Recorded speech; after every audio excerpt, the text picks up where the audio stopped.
I'm Robert Cassiano, and I'm joined with, Ulyses and Adrian Martinez. and we're going to talk a little bit about cybersecurity today. So, first question: how often do you guys use the internet? basically every day. If I would have to, I would say like a couple of hours at least, searching up anything really. You?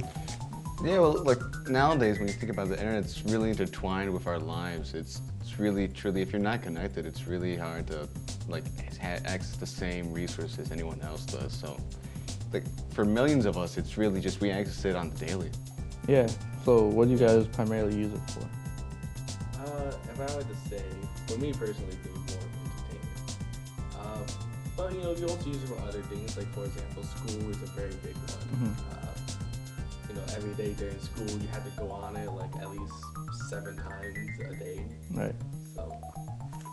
Yeah, I like to use it for entertainment too, but also education, because I like watching like entertainment, but also educational videos online. But also again, like Ulyses said, there's nearly like all schools now, you have to have some sort of like laptop, Chromebook, or iPad where you access the resources online. It's also good for entertainment too. Yeah. So, how much do you guys know about cybersecurity? I know a bit. I can't say that I could tell you all the little specific things, but I can definitely have some basic knowledge of how most things kind of work. Yeah.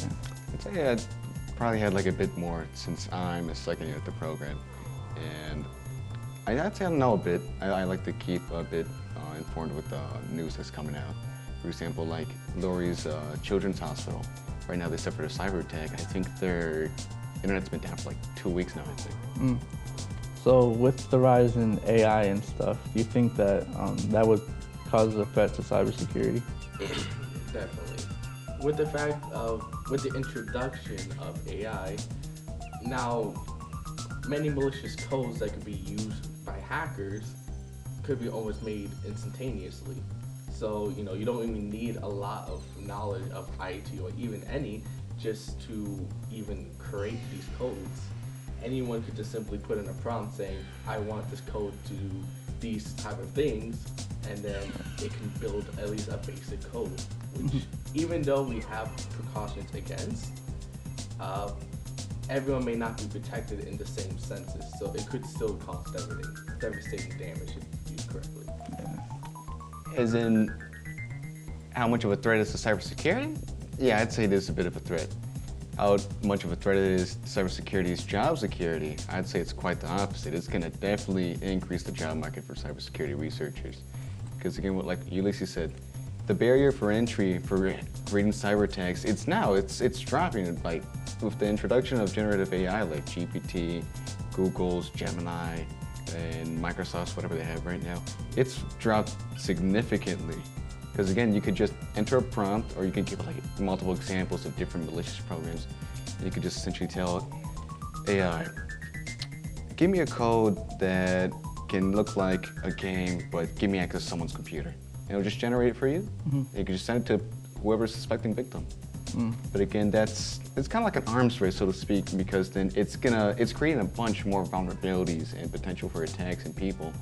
But then again, the cybersecurity researchers, they're also going to be using AI to try and patch those holes. So it's sort of like a AI arms race, trying to beat each other. So, with AI and this other stuff, hackers, scammers, bots, all that other kind of stuff, how would you protect yourself when you're online on the internet? Well, there are very basic things that you could do to protect yourself on the internet. For example, you could have an antivirus software. That by itself really gives you a lot of protections and even could prevent any attacks from directly harming your device. A second step is always make sure that whatever websites you go on are like official, that had HTTPS, and just overall not shady. Yeah. Make sure that when you're looking at your emails, it's always a good rule of thumb is that you should never trust any of the emails you get unless you suspect it or you are expecting it. Yeah. Right? So even if it looks real, because they can become a lot more realistic looking nowadays, like with the introduction of AI. If they look real, don't click on anything yet, and instead go through the website directly. So if it's Amazon that is contacting you about a problem, go directly to your account rather than clicking the link, because you don't know what that link could exactly lead to all the time. Right. Yeah, a lot of, like he said, stay away from phishing sites and emails. Like what he said with the emails, with the rise of AI, before there used to be a lot of broken grammar and weird capitalization, but they could just spew the script into AI and it'll just fix it grammatically, and it looks really convincing. So again, what he said, if there's apparently like a problem for your account or something like that urgent, you're much more safer going to the actual website and verifying for yourself, not through some potentially shady email, that there's an actual problem or not. And again, with that phishing topic, well, phishing is, it's kind of like actual phishing, but instead you're phishing for a victim instead of an actual fish to get their credentials, account access, personal information, stuff like that. So sadly, what's happening a lot with web browsers, with search engines like Google, there's ads that pop up whenever you search something. They're usually the first result, but a lot of times those are phishing websites where if you search it for like Amazon, it could be like Amazon with an extra n.com, and then that's a fake website. They try to manipulate you. So you gotta stay careful and stay definitely alert, whatever you're clicking. And you don't necessarily have to double check, but it is best practice to double check before you click in order to keep best practice. Yeah, I've heard of a two-step verification, so would you guys recommend that? Two-step verification, definitely.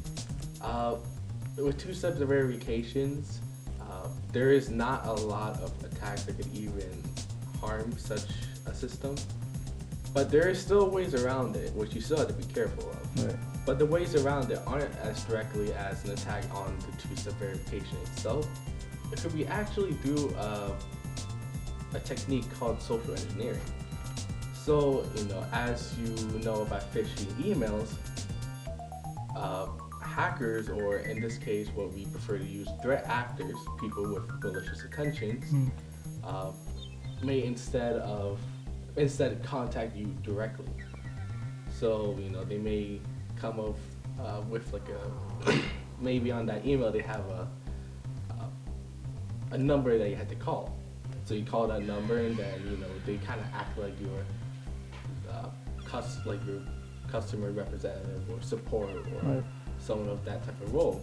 So then they would ask you for certain information, maybe starting off what you would expect, but then they start asking for more specific things. And like one way is that with two-step verification, it sends like a one-time code to your phone, right? Yeah. If in case you want to get them into your account on a new device. Right. So they may tell you, oh yeah, so I'm gonna send you a code just to verify that it's your account. So they send you the code, you tell them that code, and now your account is officially theirs. Because while you were given the code, they have your account open, and now they only have to sign in, and now they can change their passwords, what email even that it's being used, and officially it's no longer yours. Yeah, so you're basically just giving away your stuff for free.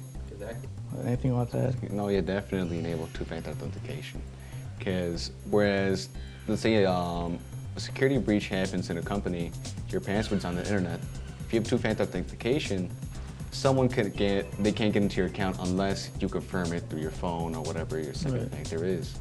But again, like what Ulyses said, there is a lot of two-factor authentication scams that are going on right now, especially such as Facebook Marketplace, for example.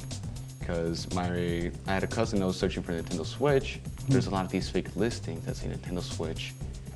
For some reason, they all have like a letter and then a couple numbers after Nintendo Switch. But those photos that they have, they aren't theirs. They're stolen off someone else's. And so when you contact them, it's usually at a great price, like nearly free, something too good to be true. They tell you, oh, let's talk on text. Here's my phone number. Once you talk to them on my phone number, they tell you, okay, to make sure you're a real person, I'm gonna send you a code. But in reality, that code is then trying to get into your Google account, and that's the two-factor code. So you have to be really careful and not to share any of those one-time passwords with anyone. Yeah, so other than attacks you guys have mentioned, what other cyber attacks do you guys know of? What other cyber attacks? One major one that I know affects more companies, big companies, is an attack called DDoS attacks. They are attacks where they send a code to, one or multiple computers or devices as such.